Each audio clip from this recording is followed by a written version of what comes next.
Good morning, it's Evil Landlord for a quick Tesla talk. I'm just going to play some pickleball. I haven't played in a long time, probably about 6 weeks. I've played a lot of tennis, and sometimes the two sports will basically fuck up the swing for the other one, but sometimes I can separate them. It's really a spacing thing. Pickleball, you want to get closer to the ball and bang it, and tennis, you want to be further from the ball for power from the baseline and for control at the net, because the ball is much more bouncy and the racket's much more of a slingshot. But pickleball aside, pickleball isn't everything, although the people who play it don't really feel that way about it. What I wanted to talk about is something for Airbnb that I'm employing in the Casa Rosa, Delray Beach Airbnb. I haven't really done it in Jacksonville Beach, and it doesn't seem as necessary up here, but you know, each location is a little different, and a lot of people are flying into Delray Beach from pretty far away, so their needs are a little bit different. So my point is, we've been offering, you know, a very beautiful 2-bedroom apartment that sleeps 6, sleeps 4 super comfortably, and sleeps 6 pretty darn comfortably. Sleeps 7 technically, but one would be on the couch. It's not a pullout. I like sleeping on that couch personally, but I'm a freak. I like sleeping on a board, so I like sleeping on the ground. So I don't think I'm normal. I have back pain. Thank you, Tennis Kick Serve. So, we have the apartment. The apartment's tip top. The furnishing's really beautiful. It's very modern. You can just check the link in the bio and take a look at it yourself. Feel free to heart it too. Every heart helps, and of course, feel free to book it. We'd like to offer you white glove service. I book some just to see how they are. I don't know if I've mentioned that before. I'll go to, like, one that we're doing soon is in Villano Beach, because I'm thinking of buying one there, and I'd like to just see what's going on. And there's one that's really nice, and I want to stay in it and make an offer, basically. So that's something that I do, is I stay either in the area or in the exact house I'm trying to buy. Now, we have the nice house set up, really good sleeping arrangements. We got soft pillows, hard pillows, medium pillows. We got a really fully stocked kitchen, sparkling water machine. We have already made sparkling water. We're using La Croix, but we've kind of switched to Pellegrino and to I can't think of the name of it. The one with severed lime. It's so good. It has a little bit of sugar in it. The other one has 0 sugar. I drink 0 sugar, but I know most people do drink some sugar. Anyway, so it's fully tip top. It's got barbecue. It's got an incredible backyard. Huge, beautiful backyard with all kinds of flowers, with gardenias, with poincianas, with roses, all kinds of palm trees and stuff. So it's really quite beautiful. There's always birds back there. It's really funny. For whatever reason, something attracts blue jays. So there's blue jays all the time, and various other birds. So all that is tip top. You've got chairs, you've got recliners, a hammock.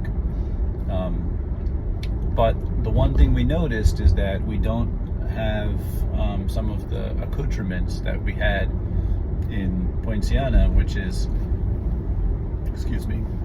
we don't have a Tesla charger. Tesla charger is about 10 minutes away at the local Target.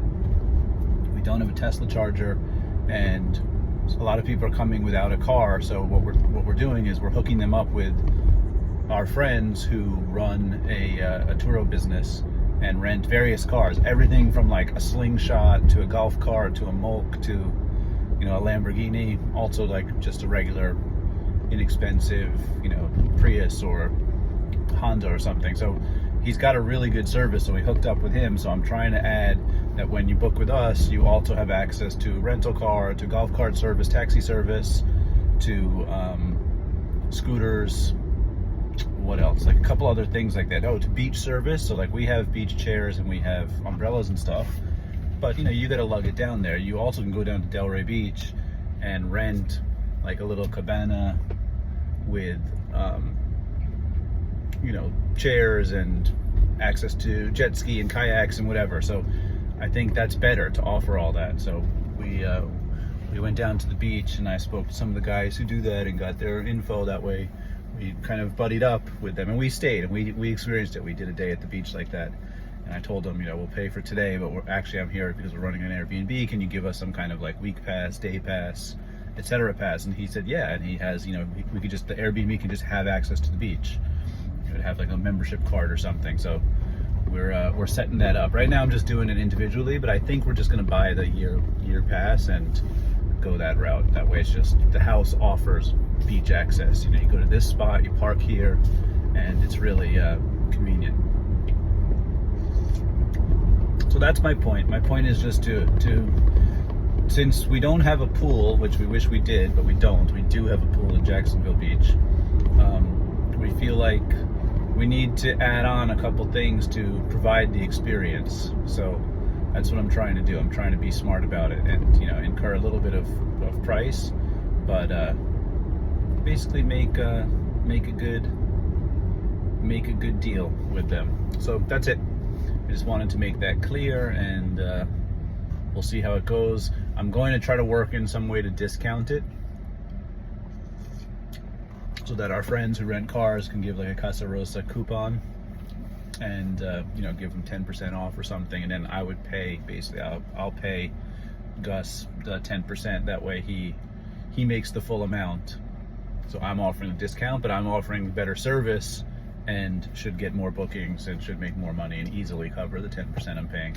So that's the idea of that, to just like kind of be part of it. And that's it. But that's the goal of creating a super property out of what we have, because part of me wants to upgrade and sell this position where I have a lot of equity and I could probably put down on a luxury place. But if I do that, I move my 4% interest rate into a, whatever it is today, high 7 interest rate. Even if it's 6.5, it's just so much higher. So I don't really think it's worth it. I think what's more worth it is to run this one the best possible. And obviously it's never going to be luxury. It's luxury on the inside, but it doesn't have a pool, so it's going to always miss out on that. So it's going to be upscale, but not really luxury. And to run this the best I can, and then when I have enough equity for a HELOC or a cash out refinance, probably a HELOC to be honest, to put down in a luxury place, that's how you do it. And then you keep the two of them and run the two of them, because our operations are getting smoother and smoother.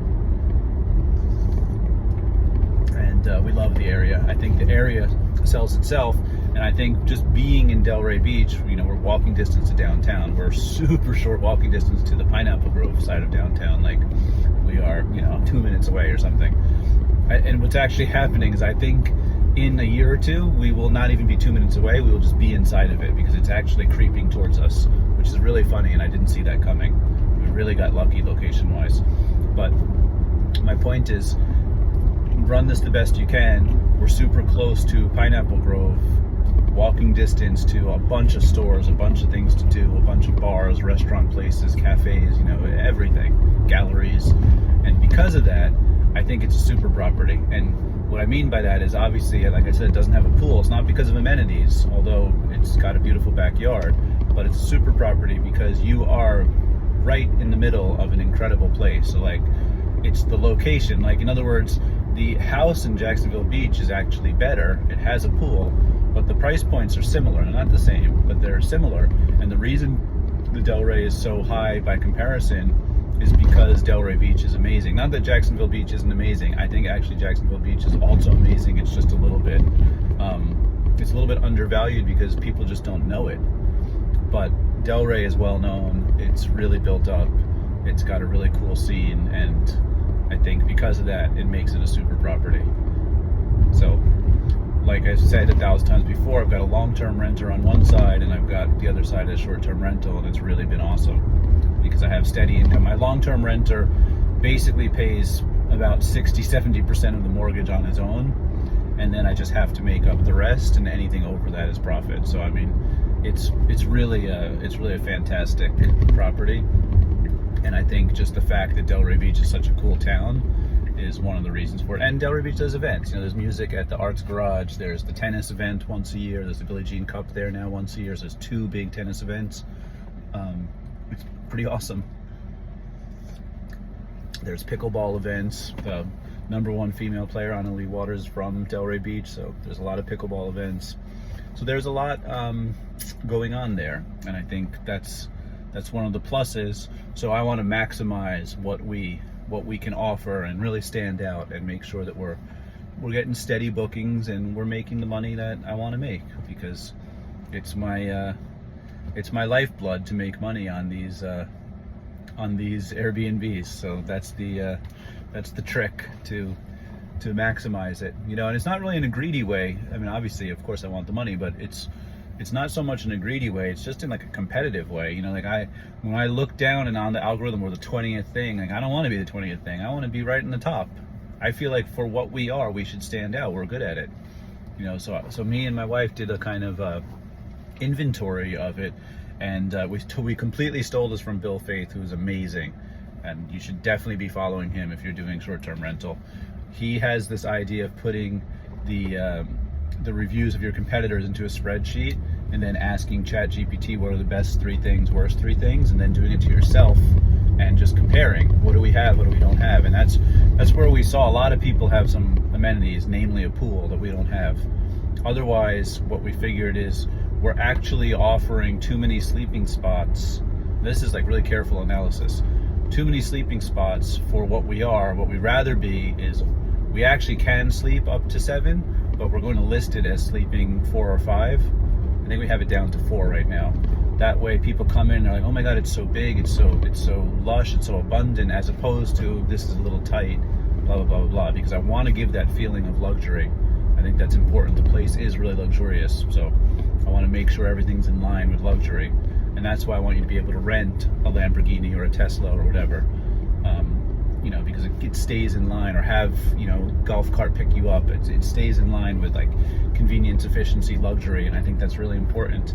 And then on top of that, we found out that we don't have a pool, so we basically need some other kind of amenity. So we're looking into that. Like we're going to add some kind of showstopper. And I'm not sure if it's going to be a cold plunge bath or a sauna or both, or, you know, exactly what's going to be a fountain where you can cool off. We're thinking about building a fountain where you hang those pod egg chairs over it. That way, when it's really hot, because Delray is really hot, especially in summer when the bookings go down a little bit. I think it's because of the heat. So to have something where you can cool off, not necessarily a pool. And we're also looking into building a pool. But my point is, we're going to do something to really catch up, and doing the 3 best things, 3 worst things, it really points out where you're lacking. So that's it.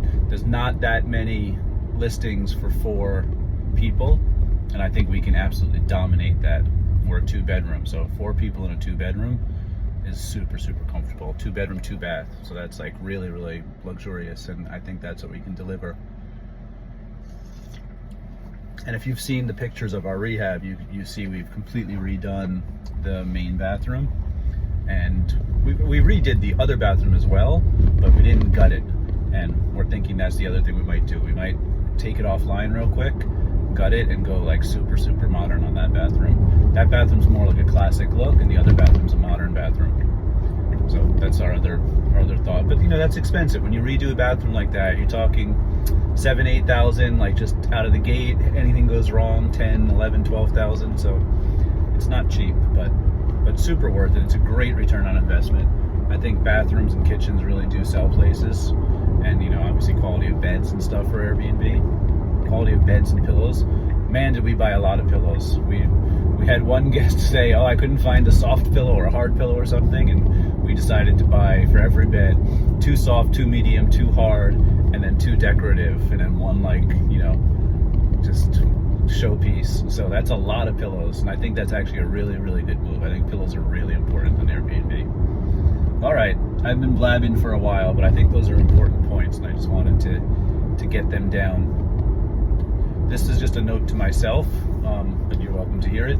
I also need to go through the team building section of my course, because I think in the last year or something, I've really learned a lot more about how to work with people and how to motivate people. I had a situation where while one of my guys was at work, somebody attacked him, literally physically attacked him, and I have it on camera. So, you know, he came back yesterday and he was like a little gun shy. He kind of felt like maybe he'd done something wrong, you know. And it was really a couple things. Really good to have a camera so you can actually see what happened. Because I could see he didn't do anything, you know, wrong. He could have de-escalated it earlier, but you know, I know myself. I'm pretty hot-headed. I might have escalated it even more. So the camera's really helpful just to see where things are. He handled himself really well. I was really impressed. So I was able to just very confidently say, like, we're sorry that happened to you, and you know, this doesn't affect anything. And I think he was really pleased by the support. And I also said, like, you know, if you ever want to press charges or something, he doesn't. But if you ever want to press charges, I have it on camera. So like, that kind of, you know, blind support, I think is, not that it's blind, actually seeing support, but that kind of support, like total loyalty, I think goes a long way with people. And I think that's important with your workers, to be really loyal to them. You got to have their backs. If you're putting them in a situation and the situation gets, you know, explosive, you got to take some responsibility for it. You're the boss. That's a must, in my opinion. They need to be accountable, but you need to be accountable. So that's the final thought for the day. Get it.